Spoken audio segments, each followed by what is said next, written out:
Hello, assalamu alaikum. Good morning. Khushamdi. Ji ayanu. Goedemorgen. Bokhair ragale washmale junishum. Ladies and gentlemen, welcome to World this morning on a very fine and pleasant Friday morning over here in the studios in Islamabad. Well, here's the thing. I know we usually do more than 26 of the greetings that we do, but unfortunately, I just remember some of them. So I just said out the ones that I had to. Jummah Mubarak to everyone watching. And we know that we are in more than 46 countries in the entire world. So to everyone who's watching, please remember me, my entire team in your prayers as well. I hope you have an amazing weekend ahead. Well, one thing we need to remember throughout the weekend and in the days to come as well, ladies and gentlemen, unfortunately, I just feel like, and it's a feeling a lot of people can sort of relate to. I feel like we're going to end 2020 the way we started 2020. You know what I mean? Like in terms of the severity of the pandemic. And this is all due to our own fault and our negligence. And I'm not exaggerating. This is literally the only reason. Because we know how Pakistan was really able to sort of manage the pandemic and, you know, come out of it stronger through its very good strategies timely. I mean, we sort of wrapped it up even quicker than Europe itself. But the bad, or the sad thing rather, is it's back. And a lot of people, I know a lot of people who really, really close to me, unfortunately, have contracted this specific virus. And now that I'm seeing it so up close, it really bothers me that it is the individual responsibility of each and every one of us out there that we are, you know, sort of neglecting and not making sure that we follow the SOPs. Please do that. Because I was reading that France is now imposing even stronger lockdowns and curfews all over the country because, of course, the pandemic cannot be controlled. So I think this is, again, more than individual, it's also global responsibility. International cooperation is what we definitely need at this moment. But other than that, there's one more thing that sort of relates to it as well. And I was reading in the morning. For all of you who have been watching my show regularly, you know, I sort of open my day with looking at Mufti Ming's tweets. I'll tell you why, because it's really motivational for me. And I think for any normal human being to function throughout the day, it's good to actually surround yourself with something positive and motivational early in the morning. So one quote sort of that I came across was about time and how everything that we plan and we want it to happen will happen on its own time. We cannot control that. We cannot force it. We can work towards it, but then wait with patience. And what the most thing, I mean, the maximum we can do is actually ask the Creator, our God, for the patience we need to get to that time. It's all about time, ladies and gentlemen, but how to manage things and how to actually get there is what the personality or the character is all about. Well, this was Shuza Hashmi actually giving you some very motivational stuff early in the morning. But ladies and gentlemen, the good thing is we're going to talk about something so important today. So basically what I learned was tomorrow, which happens to be the 24th of October, is going to be the World Development Information Day. It is, of course, one of the day of the United Nations member states that we follow ever since this is the 70s, I think. I will definitely make it sure. Yes, ever since 72, we've been following this. Now, what is this about? To begin with, we need to sort of understand that the purpose of the establishment of United Nations was, yes, world peace, to stop the wars, especially after the Great Wars. But the second purpose is development, global cooperation, to come together and achieve a better world. And that is literally one of the reasons that a lot of countries, around 192 states, have come together and joined and actually come out stronger as well. We have literally come out of conflicts. We have come out of poverty in some cases even. We have come out of food shortages and whatnot. It's all because of cooperation. So on the day that we are going to be celebrating tomorrow and well discussing today, we focus on how development is actually going to, of course, lead us to a better world, and then how to actually spread the kind of information and knowledge through which people can learn the development projects that need to be, you know, looked upon, and people can learn the responsibility they have actually to promote this kind of development. And to talk about this, I have an amazing, amazing panel of guests, ladies and gentlemen. The introduction I actually have about them is quite long, but I'm going to make it short because I just cannot wait to dig deeper into the conversation about this interesting day. So, well, to begin with, we have someone who happens to be the director of the Italian Agency for Development Cooperation, Pakistan. She is none other than Emanuela Benini. Hello, good morning. Welcome to my show. Good morning. So good to have you over here. Thank you very much. Next, ladies and gentlemen, we have someone, well, who happens to be, yes, the Group Head of Quality Assurance, PPAF. She is Miss Aisha Salma. She has years of experience actually in this particular field, research, design, quality assurance, and I think she is very perfect to answer all my questions about especially development and poverty over here in Pakistan. Hello Aisha Salma, how are you? Walaikum salam. I'm Assalamualaikum. really happy to be on this show, and thank you for having me. It's my pleasure, and I cannot just actually wait to start the conversation with you. Last but not the least, ladies and gentlemen, one of our very favorites, and I'll tell you why, because the quality of his conversation that you will witness even today is just amazing. You just love to learn from him. He happens to be the ex-information officer for the United Nations. He's none other than Muhammad Abdul Wahab. Assalamu alaikum. Welcome back. Thank you so much, Iza. All right, so I guess, Mr. Abdul Wahab, I'm going to start the conversation with you, and then we can come this way as well. Perfect. World Development Information Day, what does it actually mean? Why is it so important for us to celebrate such a day? Thank you so much, Iza. Basically, in 1972, General Assembly adopted this resolution. Yes. And the purpose was to increase sharing of information Okay. on development, focusing youth basically. Basically, what has been happening, the thing is, among international forum contributors, Yes. there is lack of coordination, there is lack of information. There are so many countries which are doing great work individually, but what happens, nobody shares information to the level it is required. Yes. You see, so basically what happens, even if you're doing best in your particular field, Okay. but if you're not sharing it outside, what happens, we cannot achieve the required results. Yes. You see, especially we have to target youth in coming days. We know that if we invest on youth, if we focus on youth, Yeah. and if we involve, because they're tomorrow's leaders, you see. Indeed. So what is required, the basic purpose of the day was, you see, United Nations overall, where in developing countries, they need to invest on human resource, Yeah. on poverty alleviation, on climate change, on poverty, on hunger, Yes. on survival of species on land, Absolutely. survival of species underwater. You see, so basically what happens, there has been a fact that many countries even didn't have realization Yeah. what they were supposed to do. You see, so they were not basically doing anything. Okay. So basically the purpose was to raise awareness among member states, at the same time involve them through this mechanism of information sharing, Okay. through this mechanism of focus on the sectors where development was required. Right. This day was sort of adopted to be commemorated as Development Day. Perfect. That makes perfect sense. But Yeah. now moving on to Ms. Aisha Salma over here, you definitely have to answer the similar question, but adding on to that, please highlight how, especially under this pandemic in this year 2020, because this is very unique in terms of all celebrations that we're going to do, how important it is for international cooperation, like you mentioned, and for every single member state to come on the same page and share information transparently. First of all, I'd like to elaborate on what my friend here talked about in terms of the Yes. importance of this day, Shiza, because this is World Development Information Day, and it's really about drawing public attention to the world's development problems. And as you said in your introduction, the United Nations was set up for world peace, and we cannot have peace without a global prosperity and development.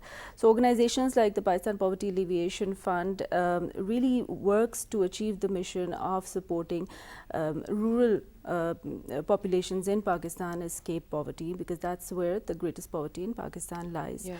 Now, when we come to the effects of COVID-19 and how Yes. important public information regarding that is, I think we all know that it is the public health information campaign that saved our country, escape some of the worst effects, right? I mean, Yes, if we agreed. compare Pakistan's progress on how we dealt with COVID-19 this year, there's much to be proud of, I would say, when we compare ourselves with especially those countries that are far richer than us. You look at what is happening in the US, the UK, France, Italy, Germany. The messaging that the government did was spot on, you know, in making us aware of the importance of social distancing, wearing masks, all these standard operating procedures that we have to adopt in our new way of working and being and living, right? Yes. And so I think not enough can ever be done on that. It's a case of constant reinforcement because, as you also said, now the flu season is coming up the world over and in Pakistan, and once again we're seeing a resurgence of COVID in our country. So again, the importance of public health messaging for dealing with COVID-19 and having responsible messaging, right? You see a lot of all kinds of messaging coming on WhatsApp, and people just forward it. Right. But here there's a real responsibility that we have as citizens of Pakistan to make sure that we triangulate, we check the authenticity of that information before we forward it, so that the right information, it's not only just about getting information out there, but being very responsible about what messages we are putting across for the public health and safety. Yes, that is absolutely actually really true. And I only wish that it was that easy for everyone to think before actually, you know, spreading messages as well. But now coming on to Miss Emanuela Benini, if I'm pronouncing it right. Excellent. All right, so you happen to be an expert actually on international development cooperation. How long have you been working in Pakistan specifically in collaboration with Poverty Alleviation Fund? Yes, 1 year. I've been Okay. here 1 year. Brilliant. And I've been revamping an office Okay. that I've been working quite a lot before. And we have a very strong cooperation with Pakistan that goes back maybe several decades. Okay. And PPAF is one of our very, very close partners. Yes. And the cooperation with Pakistan was interesting because since the very beginning it opened to innovation and to also to climate change and the importance of poverty. And the interesting of working on poverty is that you look into all the different let's say facets of life. So in order to really to get results, we really have to look at all the facets. So this is very important. But I have to say, it's very much one of our, let's say, our good policies for the future. We have not worked enough on communication. Oh, so okay. we are starting now. COVID has been delaying, let's say, and we are very happy that we are starting this with PPF. And the Agency of Development Cooperation is active in very many countries of the world. We have 20 offices, and Pakistan is one of our priority countries, and it is a country that has the highest rate of population. So for us, it's very, very important. It's brilliant, and I'll tell you what, this is actually an example of how the developed countries will take responsibility of, you know, sharing their information and resources with the not so developed ones, of course, so we can be on the same page. But Emanuela, I'm sure you have been working in the underprivileged segments of the society as well. At least you've seen the picture. So this doesn't have to be a bookish answer, but your own observation, right? When you talk about informing people about the development that needs to take place, or youth or anyone from that particular area, how were they receiving it? Do you think it was hard for you to tell them what development they need? I mean, let's talk about, let me make it easier, capacity building. Was it good for you, or was it easy for you to actually start that step over there in any of these areas? Yes, I have to speak of two different, let's say, two different way of course, informing. Okay. One is also, I've been participating very much in my own country, in Italy, to raise awareness about development. And this was extremely interesting about whatever development is, because it goes very straight to what history is all about and how exchanges between people and countries are. Then, when it comes to the work that we are doing with within the different countries, as you say, youth is for us really a top priority. And we believe not only in, let's say, youth employment, but what we have been doing is also to engage youth and to be the one who are going to to work on communication, to transmit communication. And the best possible way, as you hinted it, is that you have to see how it is received. Because otherwise there's no point doing it. Exactly, it's worthless, right? Exactly. So what we are doing now with PPF is to try to work out what is the best way of communicating in the communities, the most remote communities, through youth. Right, and it is right. through use of those communities and how they can together in the territory to exchange ideas and, as you said, be responsible of what they actually they state and how they do it, and if it is done in a way of participating with storytelling in the very well-known, let's say, environment where they are, it will be the right information. Yes, That's yes. what I think. That makes sense, Okay, yes, okay. absolutely. But now, perhaps, don't you think this is actually a very great time to talk about development, especially in terms of Pakistan, because the incumbent government over here literally is taking under consideration the SDGs and how to go about them. Like in your opening statement, you talked about climate change, we're working on that. You talked about poverty alleviation, we're working on that. We came out of the pandemic so strong. So first of all, your personal understanding of development in terms of Pakistan, what are the key areas that we should focus upon?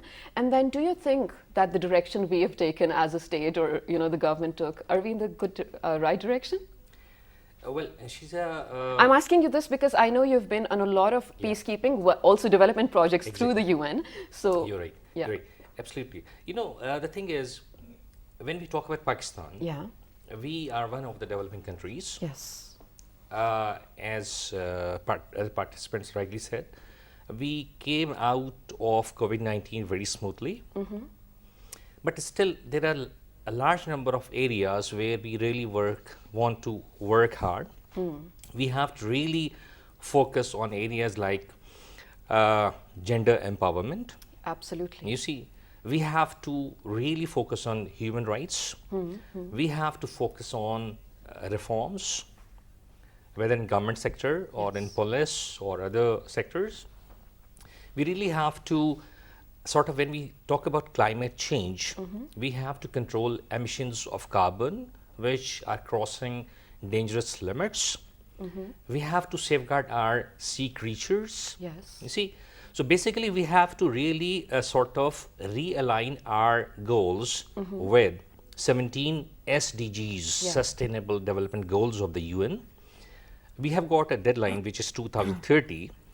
You see, when we back starting 2015, we really have moved to an extent, but we still have to cover a larger part of it. Okay. In Pakistani scenario, what we have to do, basically what happens, our governments consume most of our budgets, you see, in non-development projects or non-development areas. So basically what happens when we come towards education, health, poverty alleviation, when we have to combat hunger, we have to combat poverty, we have to talk about gender empowerment. Right. Unfortunately, we are not left with that much to really spend on. So what we have to do, we really have to set our priorities. We have to focus and target that how we have to make our youth leaders powerful tomorrow to take the charge of affairs. We haven't yet been able to move towards industrialization. Yeah. We have got very good models in neighborhoods. So what we have to do, most of the youth, they are, sort of moving around jobless. So what we have to do, we really have to sort of create a small scale industry throughout Pakistan.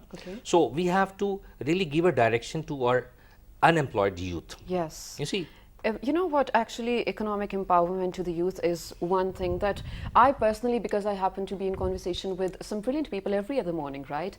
I personally feel like it is happening. It is happening on a larger scale, which is a good thing. But I want a yes and no answer from you, Mr. Wahab. When you talk about smaller countries or the developing countries, sometimes the information is withheld for the sake of face saving. You know what I mean? Of course, to look better on the world map. you're right. Do you think it happens or not? Compromising the information? It happens. It happens because of our inefficiency. Okay. You see, so basically what happens, unless and until we will really get bored to an extent that we present facts and figures. Right. So at least there should be a start for the correction process. Until and unless, I mean, we come out with the real facts and figures, if we really hide those and we put forth exaggerated figures, so what happens? The correction procedure doesn't start. So basically what we have to do, we really have to pinpoint our weaker areas. And after pinpointing those weaker areas, we have to focus on eradicating all the ills, whether they are economic ills, they are social ills, right. or bureaucratic ills. Absolutely. Meaning, we have to make governance good for the average common man. The normal commodities, normal facilities, health, education, I mean, infrastructure, human rights, Yes. poverty eradication. Wahab Sahab, you know, this is the dream. This is literally the dream that we're looking forward to. And yes, you're absolutely right. When we have, especially now we're in 2020, right, we have access to all kinds of gadgets and, you know, technology basically to learn and disseminate all kind of information. It becomes really hard to actually see sometime if this is actually information or propaganda, because like I already mentioned, it's really easy. So I think it's a good day because on my show, I have someone who can answer me with the exact right facts because, well, she's a group head quality assurance of PPAF. So I'm looking forward to you, Ms. Aisha Salma. You have been working, of course, with this, so you might have the right kind of information that we need right now. In terms of poverty, what are some of the issues that need immediate attention? And what are some of the actions that you have already started taking? So when it comes to, first of all... And sorry, also paint us a picture of how poverty is actually affecting people here. So when it comes to, you know, our World Information Day, it's important, as we said earlier, to have the right data and right information. You talked about transparency as well, and I think in Pakistan we made a lot of progress on that. We have the Pakistan Citizens Portal where people could, any member of the public can just lodge a complaint, find information. We have the Right to Information Act. So there's a lot of hope and optimism I certainly have for our country. Now when it comes to where are we on poverty, there is right now as we speak a massive exercise that is being commissioned by the Prime Minister's instructions to look at where how much poverty is in Pakistan today. The latest figures that we have are from 2014 to 2015. Which say between 24 to 29% of our population at that time lived under the national poverty line. Now when it comes to the Sustainable Development Goal target of no poverty, we as a country are committed to halving that figure. And in Pakistan has gone the extra mile to say that by 2030 we will have no more than 9% of our population living below the national poverty line. Or even better though. Certainly, and you know, Shiza, I'm very hopeful because when we look at the Millennium Development Goals, Pakistan did achieve halving its income poverty from 57% to 24%, right? And that is in our living memory. So when we talk about information dissemination, I think it's also important to balance the good news with some of the areas we always strive for improvement. So that certainly gives us hope at the Pakistan Poverty Alleviation Fund. In terms of your question of what we are doing to address poverty in Pakistan, there are a number of efforts going on. So one of the major programs that we're leading these days as part and as under the umbrella of the government of Pakistan's AICS initiative is the National Poverty Graduation Program, where we are supporting some of the poorest households, about 176,000 households, with a combination of asset transfers, vocational training, skills trainings, and interest-free loans, so that they can have a better opportunity in life. And these are really, really poor households, right? And when we talk about what does asset transfer mean, this is, we give them an assistance of about 60,000 rupees, depending on their skill level. Sometimes they are livestock farmers, sometimes they have Karyana stores. And there's a lot of innovation we're trying to do in that program according to the skill and market demand of those areas. And that program is taking place across 25 districts. That's brilliant. But before we do move on, Ms. Aisha, you know, this is my understanding, and we've actually seen this happen as well. If you do give out help in assets, you know, you mentioned cash in assets over here, right? It is, I think, a natural human instinct to just get rid of it as soon as possible, because there are so many things on your mind, you will make sure to use it immediately. But then you talked about, skill development, which in my understanding is a better thing to do, because then you will have something to do when you don't have anything to earn. For example, I mean, we look at a lot of women belonging to the rural areas who know probably how to stitch clothes or do embroidery or make, well, homemade food, right? And this is how small home-based businesses may start. So what kind of skill development are we looking at? Can Ms. Emanuela answer that, since you guys are working together on this as well? Okay, thank you very much. Yes, I think that you spoke about capacity building and skills development is extremely important. Whatever project we have around the world has capacity building in it. Okay. What we would like to do in Pakistan, and we are doing also with the PPF and with other projects, is to try to have not only the communities to know exactly how to understand their own needs through governance. And of course, this means that you have to skill people in order to do that within the community. Okay. But our, let's say, our hope is that through a set of different projects, like one that they are coming up, one in cultural heritage, another one in olive culture and agriculture, and some other ones in other fields that are more related to nature and science, is also to start some new professions. That's brilliant. But also adding on to that, when you talk about vocational training or skill development, there's handicrafts that I think we can look at. And then, now since you're from Europe, I want to make an example out of it, as in, when we talk about trade laws, I think international cooperation, or actually international development, can actually be improved when handicrafts or articrafts from smaller countries can go to the bigger ones, be exhibited, be sold over there, be talked about over there. How do you think we can make laws easier and then trade easier for bigger and smaller countries to be, well, working together? Yes, this is something that is going on at different political levels. Yes, what we are very interested in doing, you speak about handicrafts, is what we would like to do. We have done in very many countries, and we like to do it here, is to start small and to grow. Okay. And to start with very high quality and with the right income given back to the people, so the crafters, mainly women, with a very high quality of product, so that it will come into, let's say, a wider range. And being a niche market, of course, it gets the right return, let's say, value. But this will grow, and we hope that doing this kind of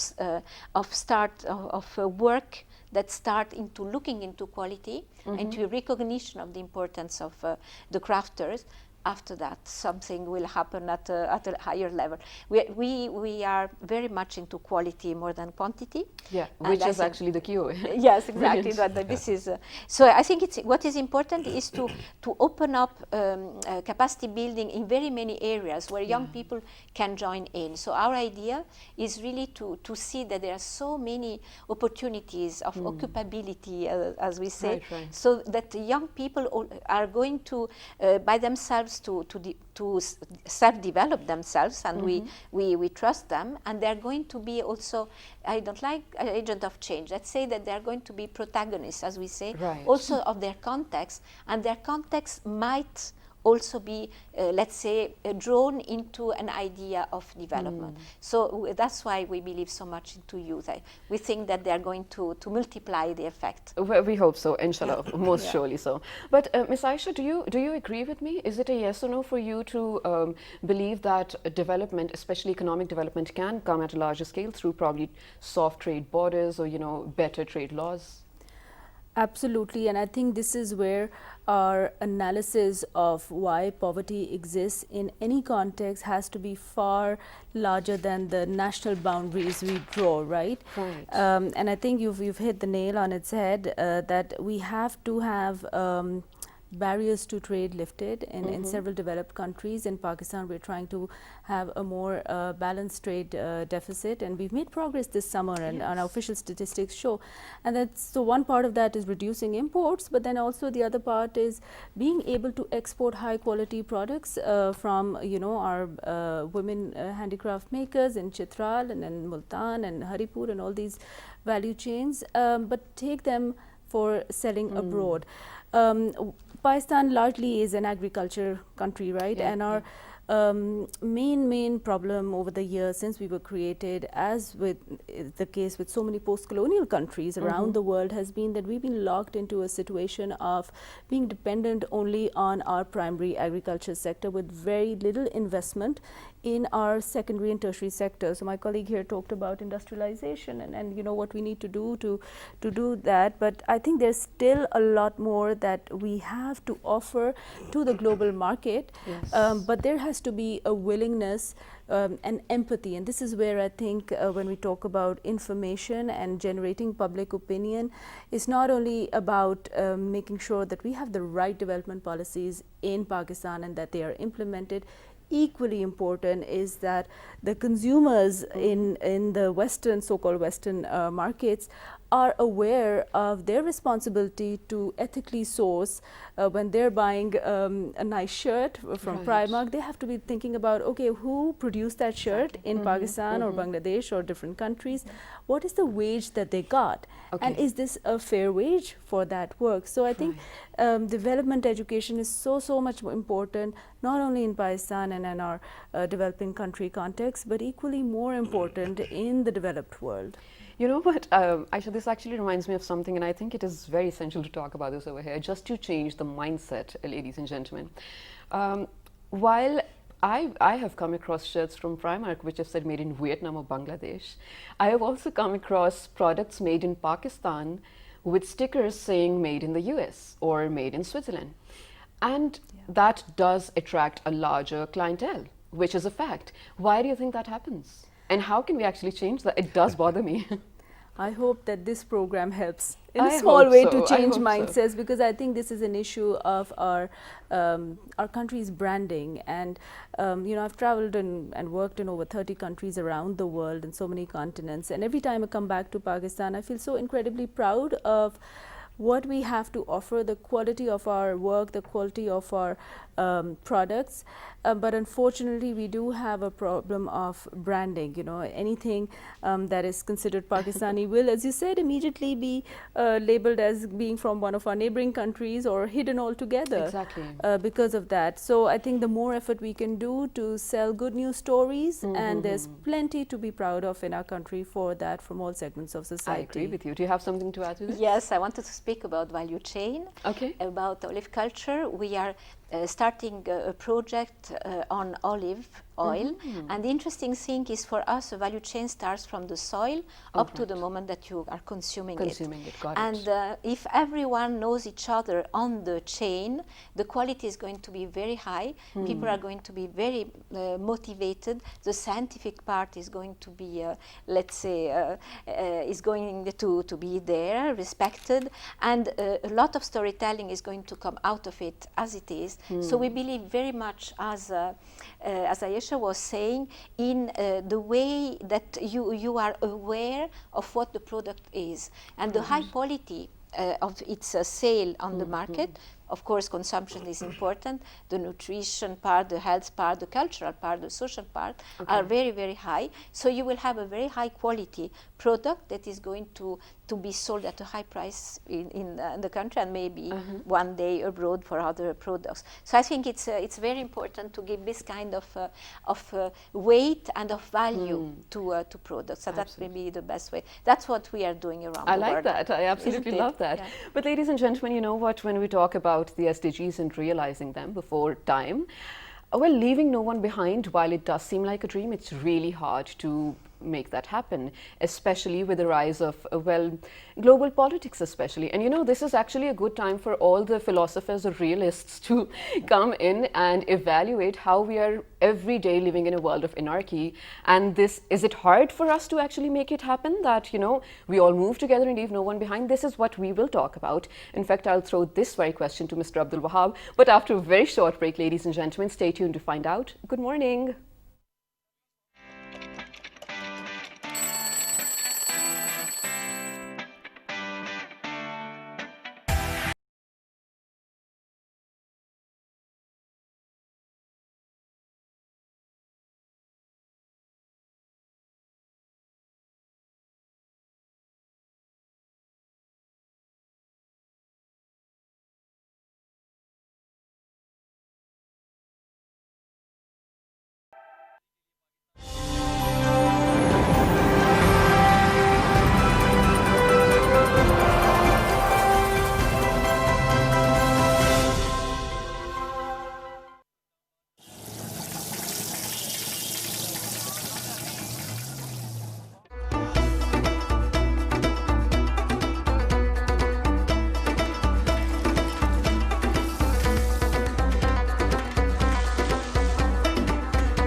Welcome back to World This Morning, to all my lovely, lovely viewers out there. I hope you're having an amazing morning and an even better day ahead.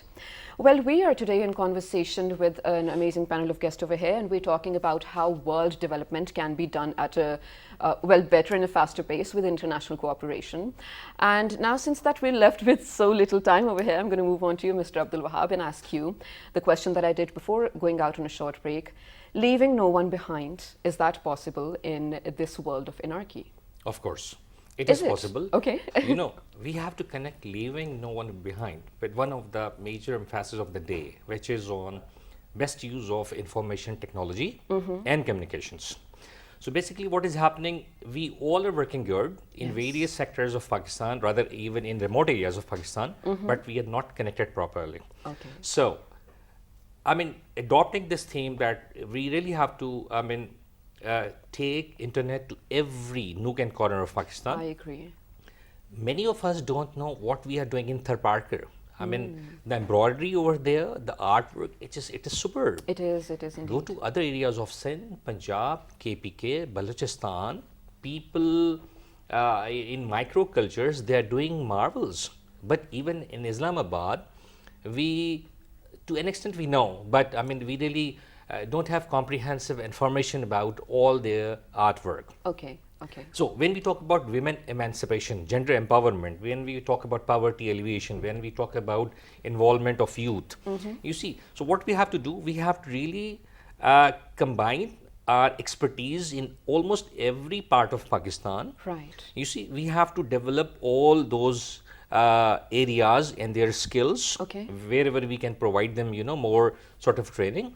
And then we have to find a market for them, even market in cities, markets abroad, because we know their artwork is of one of the best qualities, Yes, So absolutely. this is how we can really do. I mean, when we involve our youth, when we involve other segments of society, we have to make this economic development comprehensive and Got not it. only in cities. Yes, it Our has to be. rural areas should be at par with the urban areas. I agree with That you. can only be done when we take all those facilities to the doorstep of an average villager.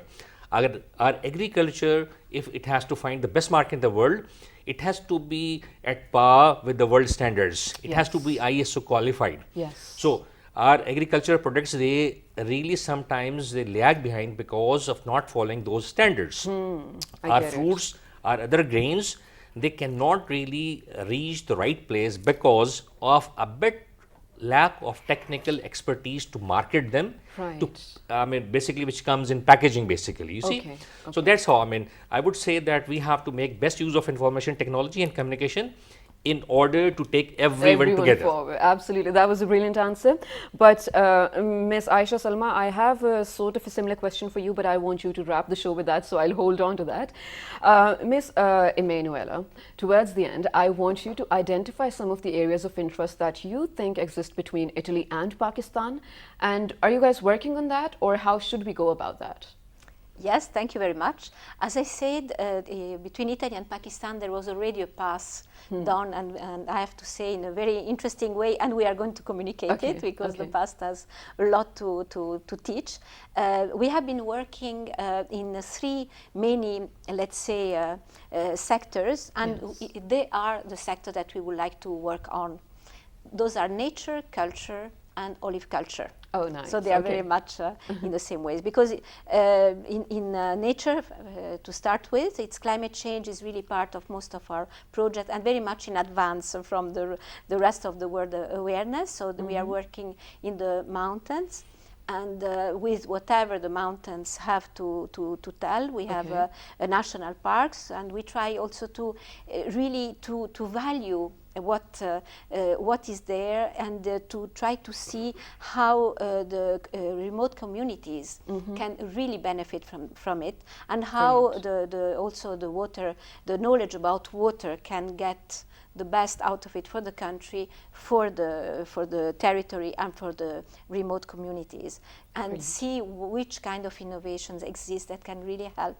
And most of it are coming also from very old traditions. So it's a way of putting tradition and modernity in the loop. Yes. We are having also some work done on irrigation schemes, and nice. which is a way looking really how water can be well managed. This is one of our main interests, and also forestry, because we believe very much into of course into forestry.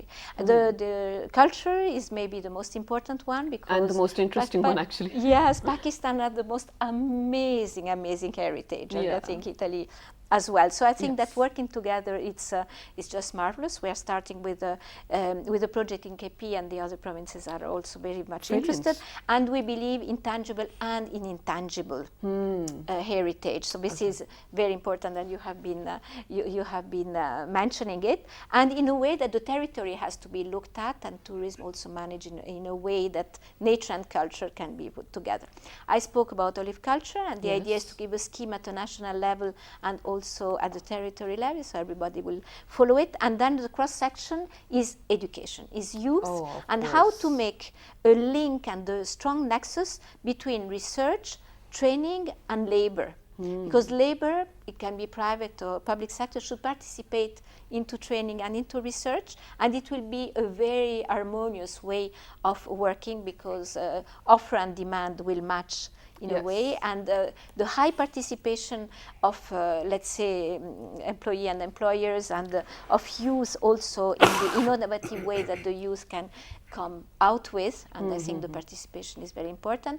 And in let's say, agriculture because it's important. Agroecology is for us really important, and Really? also the Okay. link within industrial. So we think that Wow. processing in Pakistan is one also of the key word that we can. But this is brilliant, and this sounds very promising. I really hope we get to see the results soon. Of course, this is really exciting. But thank you so much for being a part of this project, actually, and coming Yes, to Pakistan to do this. But very quickly, we're really short on time, Ms. Aisha Salma. Wahab Sahab identified one of the things that we were already talking about, inclusivity. So you let us know, how are you making sure that through that you are alleviating poverty? Shiza, two things that we focus on very heavily at PPF. One is ensuring that we are geographically inclusive, that there is no region of Pakistan, particularly in far-flung areas where poverty tends to be much worse than in urban areas. We divert our efforts more strongly in those areas. Brilliant. The second point is really focusing on women and girls, because every single statistic in our country shows that they're the ones where there tends to be need for more focus, whether you look at education or health, and also labor force participation. Right. So two areas that we strongly focus on when it comes to inclusion. And I think going forward, I feel very hopeful. I think as a country we're heading in the right direction, and when it comes to information and honoring today tomorrow as a World Information Day, I would just like to say that when we talk about giving the right information, we also need to be thinking about dignity and respect. Absolutely. And when you talk about that, we tend to look at poverty just in income terms and then so on. Generally our discourse around that is like that. But at PPF and several other like-minded organizations, we're really concerned about what's going on in our minds, and the poverty of the mind is really, really critical for us. So you can be a very, very rich person, but if you're not respecting and helping those around you, I don't think that you're necessarily rich and wealthy in all its forms. I think love there's it. that poverty of the mind that we need to get over. I love it, Ms. Aisha Salma. You actually put it in a very brilliant way for everyone to understand. Thank you so much for being here, ladies, and you gentlemen. This was, I think, a very productive discussion. I hope something really does come out of it. Ladies and gentlemen, tomorrow is the Development Information Day that we are talking about today, because of course it's a weekend tomorrow. But this was important, and I think we also only pick up on topics that we feel our audience should learn about, and this was one of them. So if you guys have any ideas about how we should go forward in terms of development and cooperation among different states in the world, do let us know. Maybe we'll share your ideas here on the show. You can write us on our Facebook, Twitter and YouTube with the name of World This Morning. And if you have missed some of this show, well, you can catch the repeat of this one at 5 past midnight tonight. Till the next time, take care. Jummah Mubarak, and well, good morning. Remember, send your prayers. Bye-bye.